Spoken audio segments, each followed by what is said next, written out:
দেখবেন সবাইকে স্বাগত জানাচ্ছি। আপনারা জানেন ফেসিবাদের পতনের পর আওয়ামী ফেসিবাদ ধর্মনিরপেক্ষ মতবাদ, সেই মতবাদ ফেসিবাদের পতনের পর বাংলাদেশ একটি কঠিন সময় অতিক্রম করতেছে এবং আজকে যে বিষয়টি অনেক আনন্দ একদের যে এই পরিষদ আছে সেখানে এই বিষয়টি সিদ্ধান্ত হয়েছে যে যতক্ষণ না পর্যন্ত ফেসিবাদে হয়েছে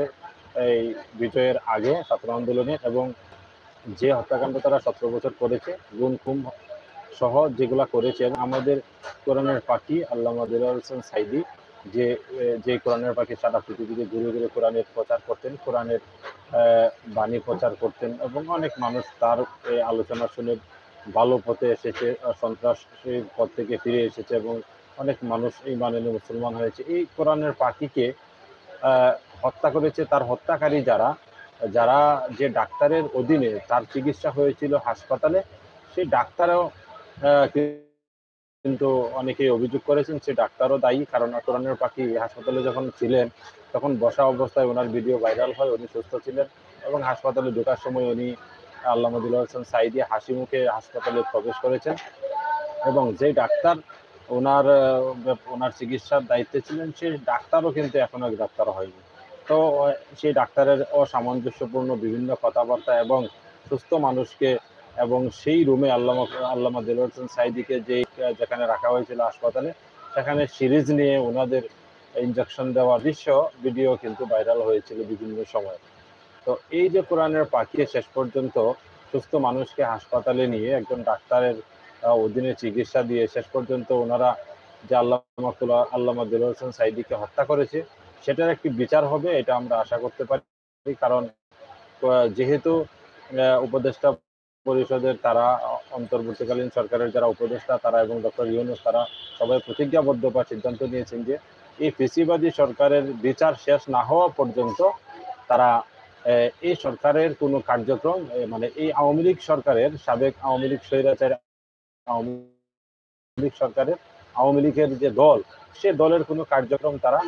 হতে দেবে না। আগে ফেসিবাদের বিচার হবে, সকল বিচার হবে। তাহলে ফেসিবাদী যে ভোট চুরি করেছে, তারা যে টাকা চুরি করেছে, তারা যে মানুষের উপর অত্যাচার আমাদের কোরআনের পাখিকে কিভাবে একজন ভালো এত বড় একজন কোরআন বাংলাদেশের মান ইজ্জত মুখ তিনি সারা পৃথিবীতে উজ্জ্বল করেছে, সেই রকম আল্লামা দেলোয়ার হোসেন সাইদিকে কিভাবে কি পরিকল্পনায় হত্যা করেছে, সেখানে কারা কারা জড়িত, ডাক্তার থেকে শুরু করে ডাক্তার নার্স এবং সেখানে সাবেক প্রধানমন্ত্রী স্বৈরাচার শেখ হাসিনা জড়িত থাকে, সেই বিষয়গুলো তদন্তের মাধ্যমে সামনে দেশের মানুষের দাবি এবং সকল প্রবাসীদের দাবি এবং বাংলাদেশের সকল মানুষের দাবি, বাংলাদেশের সকল মানুষ এবং সকল প্রবাসীরা এবং বাংলাদেশের ধর্মপ্রাণ মানুষ এমনকি হিন্দু ভাই বোন, আপনারা জানেন যে আল্লামা দেলোয়ার হোসেন সাইদিকে মারার পর যে হিন্দু ভাইটি ভারতের জেলখানায় ছিল সেখান থেকে এসে সে কিন্তু বাংলাদেশে এসে শেষ পর্যন্ত কিন্তু ওনার জানাজায় উপস্থিত হয়েছিল। তো এই যে সমস্ত আজকে শুধু মুসলমানদের প্রাণের দাবি এটা না, শুধু সারা পৃথিবীর মুসলমান থেকে শুরু করে লাখ লাখ ওনার অন্য ধর্মের অনুসারীও আছেন যারা ওনাকে ভালোবাসেন। আল্লামা দেলোয়ার হোসেন সাইদিকে ভালোবাসতেন কোরআনের পাখি হিসেবে এবং পিরোজপুরের যে আসন থেকে দেলোয়ার হোসেন সাইদি সাহেব এমপি নির্বাচিত হয়েছিলেন সেই আসনে কিন্তু বেশিরভাগ হলো অন্য ধর্মের মানুষ, হিন্দু থেকে শুরু করে অন্য অন্য ধর্মের মানুষ, যারা কিনা যেখানে কিনা মুসলমান কম, হিন্দু এবং অন্য ধর্মের মানুষ বেশি, হিন্দু সমাজের মানুষ বেশি, তারাই কিন্তু তাকে ভোট দিয়ে বারবার নির্বাচিত করতেন।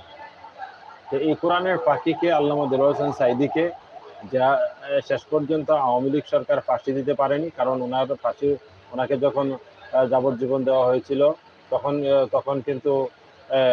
মানে ফাঁসির রায় দেওয়া হয়েছিল, তখন কিন্তু কয়েকশো মানুষ সারা দেশে আন্দোলন করেছে এবং আন্দোলন করে জীবন দিয়েছে এবং লাখ লাখ মানুষ তখন রাস্তায়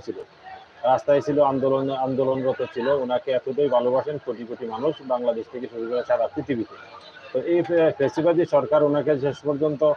যাবজ্জীবন দিয়ে আমৃত্যু সাজা দিয়ে জেলখানাতে বন্দি রাখে,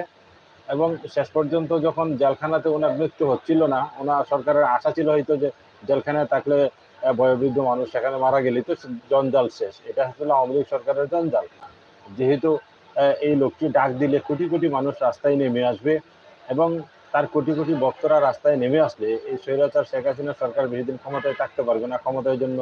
ক্ষমতার জন্য কাল হবে। সেই জন্য ভারতের প্রেসক্রিপশনেই তো শেষ পর্যন্ত শেখ হাসিনা সরকার মিথ্যা মামলায় তাকে জেলখানায় ঢুকায়। এবং এই আল্লামা দেলোয়ার হোসেন সাঈদীকে যখন জেলখানায় প্রথম নেওয়া হয়, গ্রেফতার করা হয়, তখন মাইজভান্ডারির একজন অনুসারী ভণ্ড একজন পীর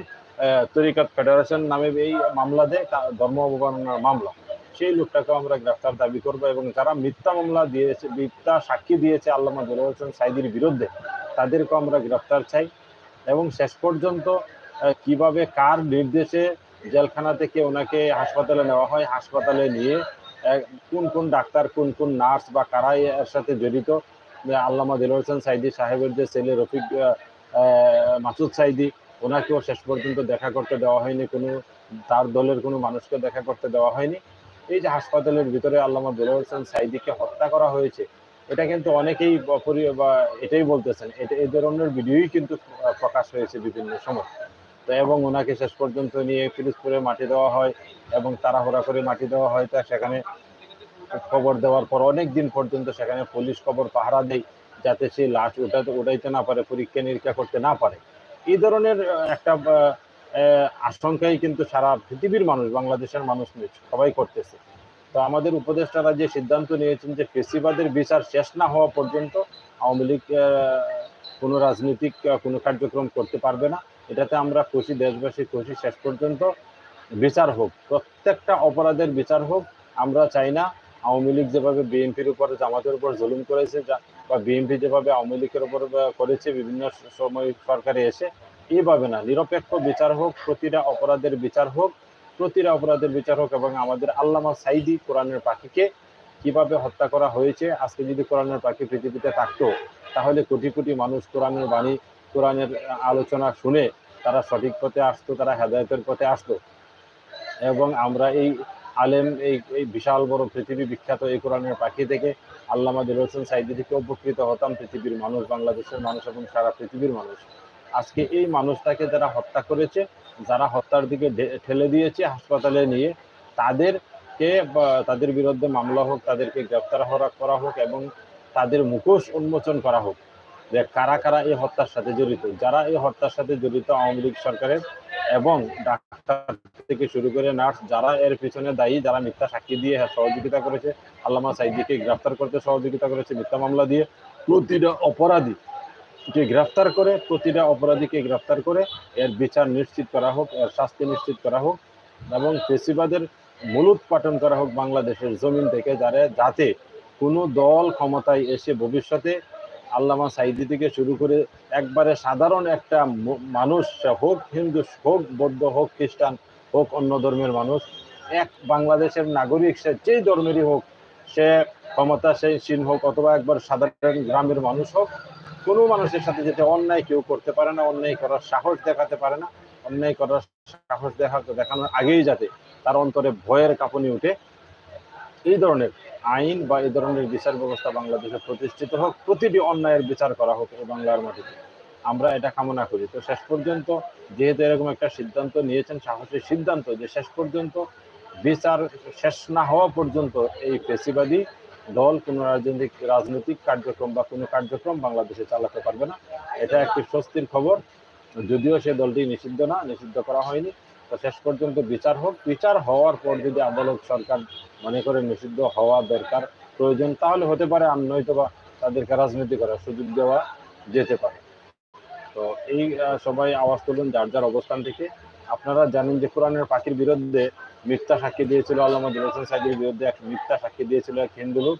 সে পালিয়ে যাওয়ার সময় প্রায় 4-5 দিন আগে, 5-6 দিন আগে তাকে আটক করা হয়, নৌকা দিয়ে পালিয়ে যাচ্ছিল, শেষ পর্যন্ত আটক করে তাকেও কিন্তু আইনের হাতে সুপর্দ করা হয়েছে। তো আমরা চাই প্রতিটি মিথ্যা মামলা, প্রতিটি ঘটনার সুস্থ তদন্ত হোক, সঠিক বিচার হোক, আর আমাদের ডাক্তার শফিকুর রহমান বলেছেন যে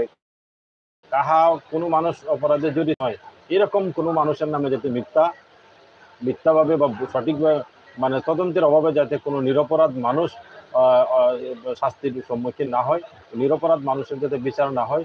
প্রত্যেকটা নিরপরাধ মানুষ যাতে মুক্তি পায়, তাদের যাতে কোনো কষ্ট না হয়, এই বিষয়টাকেও কিন্তু নিশ্চিত করতে হবে। কারণ